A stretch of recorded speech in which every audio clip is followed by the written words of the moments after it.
Fala aí, concurseiro, concurseira, chegamos na 8ª aula. Na 7ª aula, na aula passada, a gente concluiu a prova de 2021, passamos pelas 36 questões de TI da prova da Polícia Federal de 2021, e aí a gente conseguiu fazer um apanhado geral aí, uma revisão global aí dessa prova. A gente viu aí os assuntos mais importantes, viu como é que é o comportamento do CESP na cobrança de TI, como é que foi a divisão das questões, como é que a gente pôde abordar certos tipos de questões, e agora a gente está entrando na prova de 2018, tá? Então são mais 36 questões agora da prova de 2018. A gente vai repassar vários assuntos que a gente já passou na prova de 2021. E essa revisão vai ser mais importante ainda, porque a gente vai acabar reforçando aí tudo que a gente já viu a partir das questões da prova de 2021. Então muitos assuntos aqui vão se repetir e isso ajuda muito a gente aqui a fazer essa revisão e a fixar esses assuntos e ainda dar um panorama, dar um direcionamento de como é que pode vir a prova aí agora de 2025, tá?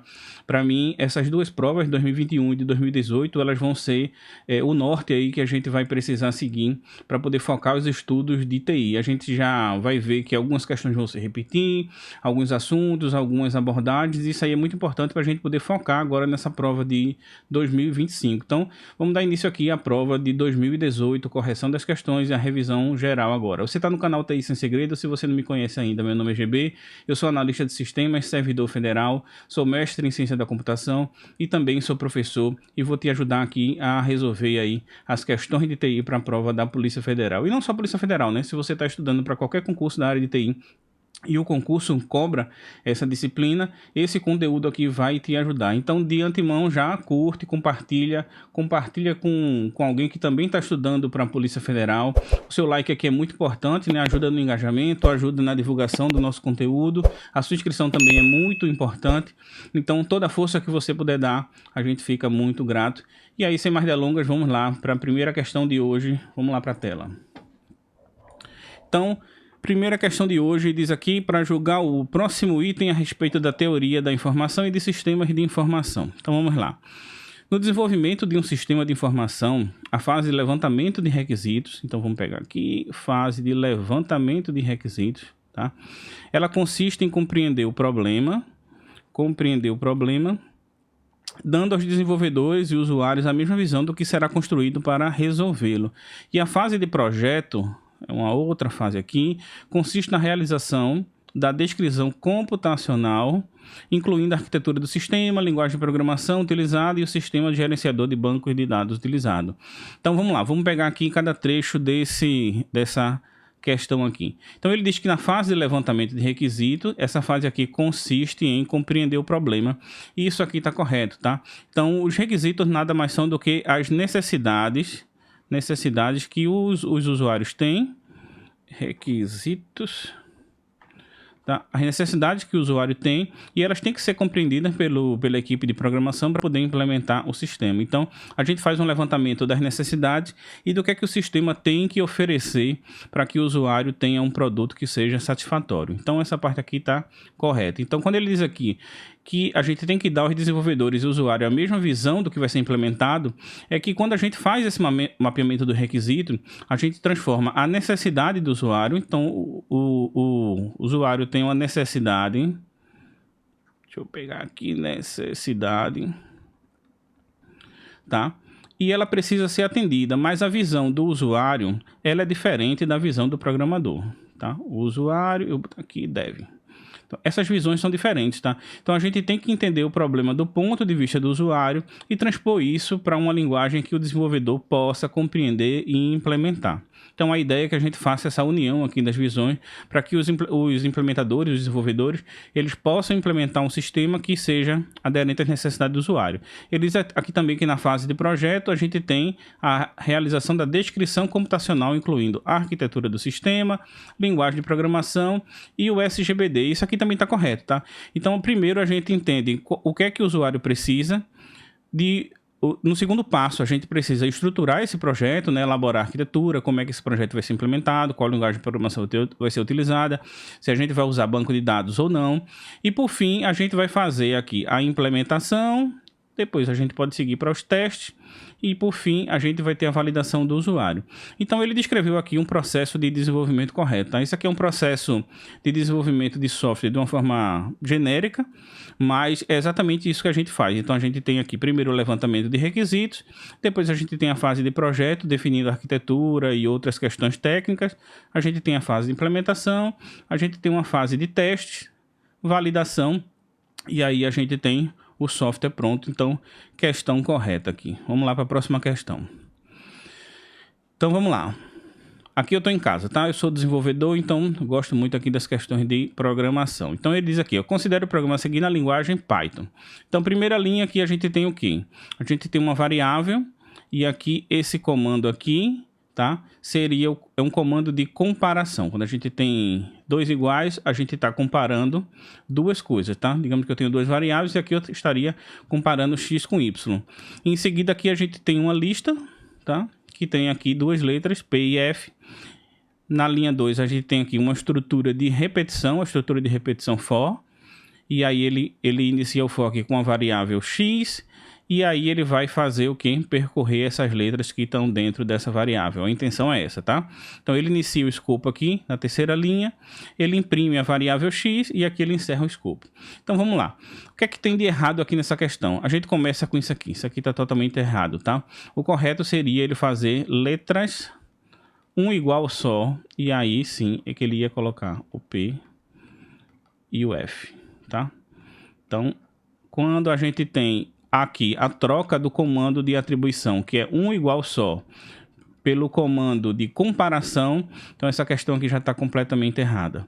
Mas aqui a gente ainda tem um outro erro, tá? Então, nessa estrutura for aqui, para a gente marcar o início da estrutura, a gente precisa de 2 pontos aqui no final. Então, isso aqui a gente marca quando está iniciando aqui essa estrutura de repetição. E aqui está sem os 2 pontos. Isso aqui também está errado. E outro ponto errado aqui é que Python não tem parêntese, tá? Python não tem parêntese. Então, a gente tem 3 erros. No caso, a gente tinha 3 chances aí para acertar essa questão. Então, essa primeira aqui, a substituição do comando de atribuição pelo comando de comparação. O segundo erro, a falta dos 2 pontos aqui no início da estrutura for. E o terceiro erro são os parênteses que não são utilizados em Python. Então, questão incorreta. Vamos para a próxima questão. E aí vocês vão ver como é que a próxima questão vai ficar fácil, tá? Então, vamos lá. Considere o programa seguindo a linguagem Python também. Então, a gente começa aqui na linha 1 já com o erro. Estrutura de repetição. E cadê os 2 pontos aqui para marcar o início da estrutura de repetição? Isso aqui já está errado. Outro erro, Python não tem parêntese, tá? Então, essa questão sequer vai rodar quanto mais imprimir isso daqui. Então, é mais uma questão simples que a gente vê também questão errada. Então, vamos lá. Uma coisa muito importante para a gente entender nesse cenário aqui de linguagem de programação, para além da gente conseguir executar algoritmos e tudo mais, é entender a estrutura da linguagem de programação, tá? Então, as estruturas do Python, então, tanto a estrutura de repetição, tá? Quanto a estrutura de decisão, elas iniciam por 2 pontos. Então, eu tenho o if, eu vou ter aqui a comparação, 2 pontos para marcar o início da estrutura. Eu vou ter o for, tá? Alguma informação aqui e vou ter os 2 pontos para marcar o início da estrutura. Então, o Python não tem também essas chaves aqui, né? Talvez eu tenha dito parênteses, mas são chaves. Então, o Python também não tem essas chaves. Outras linguagens de programação, elas definem aqui o escopo da estrutura que a gente está utilizando com as chaves, mas o Python não tem essas chaves, tá? Então, questão muito simples, mas a gente precisava simplesmente conhecer a sintaxe aqui da programação em Python, e a gente ia ver que seriam 2 questões aí dadas completamente de graça, porque possibilitaram a gente ter, inclusive, mais de 1 ponto de oportunidade aqui de acertar as questões. Então, lembrando uma coisa que é importantíssima, chaves, a gente não tem isso no Python, tá?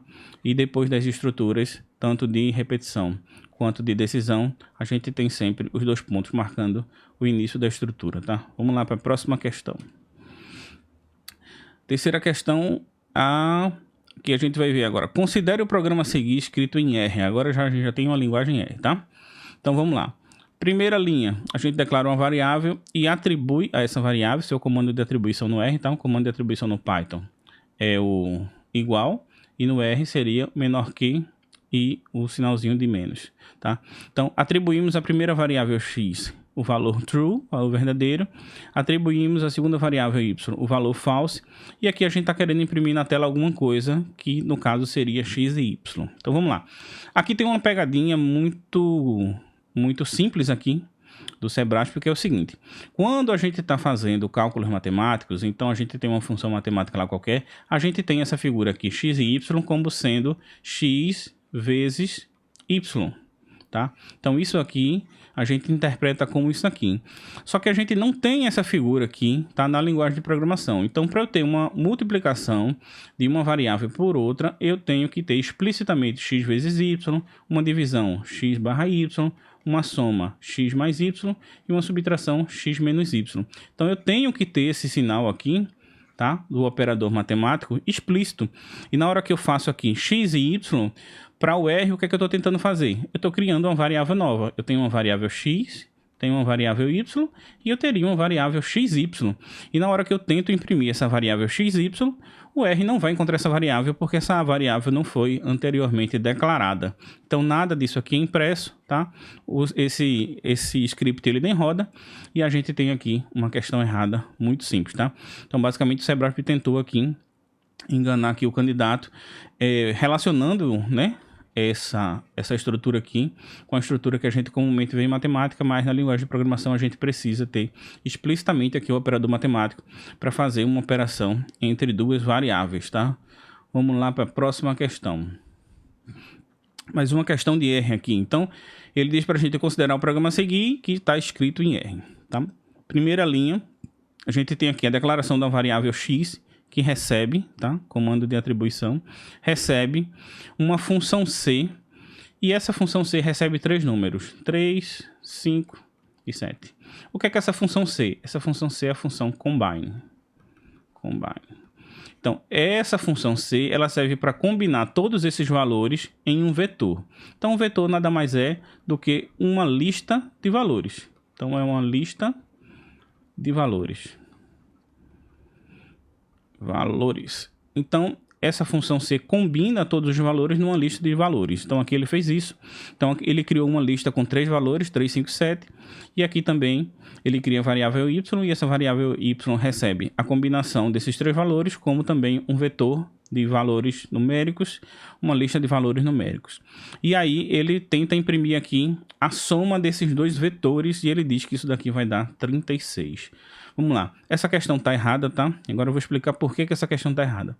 Quando a gente tem vetores em R e a gente vai fazer uma soma desses vetores em R, o correto seria, quando eu tento somar x mais y, tá? É o mesmo que eu fazer, ó, 3, 5, 7, mais 1, 9, 11. Isso daqui seria um vetor, tá? Resultante, que seria a soma de cada um desses termos. Então, 3 mais 1, 4, 5 mais 9, 14 e 7 mais 11, 18.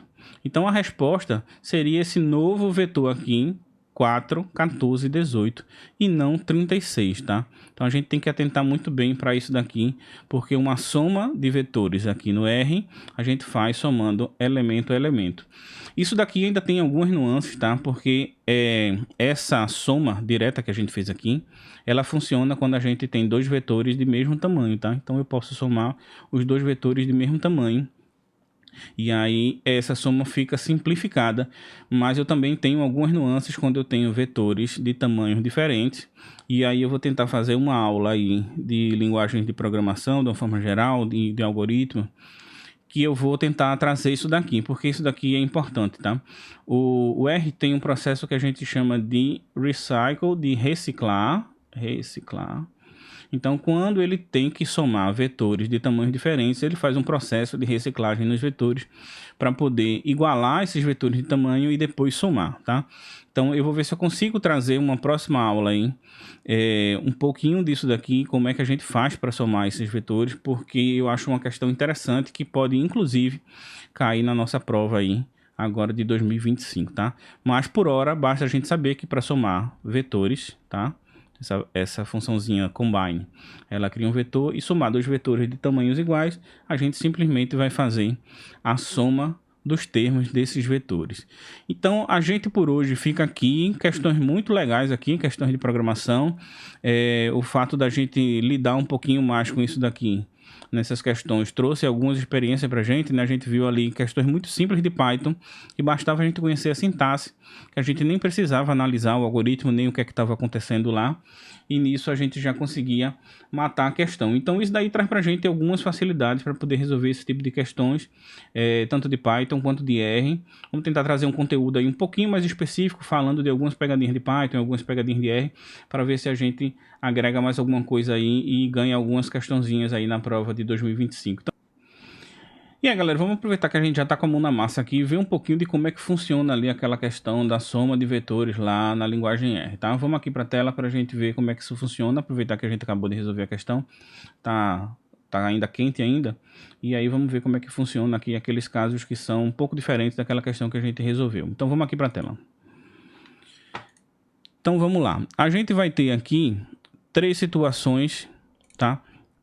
Que são importantes para a gente saber. A primeira delas é o seguinte: eu vou ter aqui um vetor, tá? E aqui eu vou ter o número 1, 2 e 3. E vou ter aqui um segundo vetor, 1, 2 e 3, tá? Então foi o que a gente viu. A gente viu que se a gente quiser somar esses vetores, basta a gente realizar a soma direta, porque os vetores têm o mesmo comprimento, o mesmo tamanho. Então eu somo 1 mais 1, 2, 4 e 6. Tá? Beleza, então isso aqui é uma soma direta, muito simples, tudo tranquilo aqui. Mas a gente vai ter situações que a gente vai ter um vetor 1, 2, 3, de tamanhos diferentes. E a primeira situação dela com tamanho diferente seria o seguinte. Eu vou mudar aqui, deixa eu fazer aqui 1, 2, 3 e 4, tá? E a gente vai ter um segundo vetor de tamanho 1, 2. Então, esse vetor tem 4 elementos e esse vetor tem 2 elementos. Quando isso ocorre, que a gente tenta fazer essa soma aqui, tá? O R vai ter que automaticamente fazer um processo que ele chama de reciclar. Então, reciclar. Tá? E o que é reciclar? É reconstruir esse vetor de modo que ele fique do mesmo tamanho desse daqui para a gente efetuar a soma. E como é que ele faz isso? Então ele vai pegar esse vetor aqui, tá? Eu tenho o elemento 1, o elemento 2. Ele vai pegar sempre o menor vetor, tá? Para reciclar. E ele sabe que o maior vetor que eu estou somando tem 4 elementos. Então ele vai recuperar os elementos aqui a partir do início de novo. Eu pego 1 de novo e o 2 de novo. Nesse momento agora, eu tenho um vetor que é do mesmo tamanho daquele vetor inicial. Então agora eu posso fazer o vetor 1, 2, 3, 4 e somar esse vetor com o vetor 1, 2, 1, 2. E aí eu vou ter o resultado aqui que seria um vetor 2, 4, 4 e 6. Tá? Então quando eu tenho vetores de tamanhos diferentes, mas o vetor maior é múltiplo do vetor menor, eu simplesmente vou recuperando aqui os elementos de modo que eu transforme aquele vetor num vetor de mesmo tamanho desse vetor maior que eu estava tentando somar. E a última possibilidade para somar esses vetores seria eu ter um vetor 1, 2, 3 e 4. E vou pegar aqui um vetor 1, 2 e 3. Então eu tenho um vetor aqui que são de tamanho diferentes, tá? Tenho 2 vetores de tamanho diferentes. Eu preciso somar esses 2 vetores, mas esse vetor maior, ele não é múltiplo do vetor menor. E eu preciso novamente fazer o processo de reciclagem desse vetor. E como é que vai funcionar o processo de reciclagem desse vetor? Eu vou pegar o vetor maior, 1, 2, 3 e 4. Vou reciclar o vetor menor, tá? Fazendo um processo semelhante ao que eu fiz aqui, para deixar ele do mesmo tamanho desse. Então eu vou pegar aqui. Então eu já tenho aqui os valores 1, 2 e 3.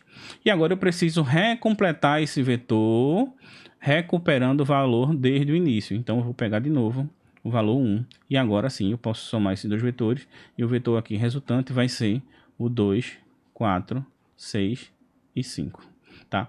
E aí sim a gente tem agora a cobertura sobre as possibilidades de somas de vetores em R, tá? Então a gente viu uma questão que era simples e direta com vetores do mesmo tamanho, mas já a gente tem que se preparar que essas questões com vetores de tamanhos diferentes, elas também podem ocorrer, tá? E aí ocorrendo essa soma com vetores diferentes, a gente tem que saber e entender como é que funciona o processo de reciclagem do R para deixar os vetores do mesmo tamanho para depois poder somar. Isso daqui pode ser um diferencial competitivo aí pra gente nessa próxima prova da PF, tá? Então se você curtiu aqui o conteúdo, eu reforço passo aqui, deixa o seu like, deixa o seu comentário, compartilhe esse vídeo com alguém também que está estudando para a Polícia Federal. E vamos lá, vamos seguir para a próxima aula e mais conteúdo. Até mais!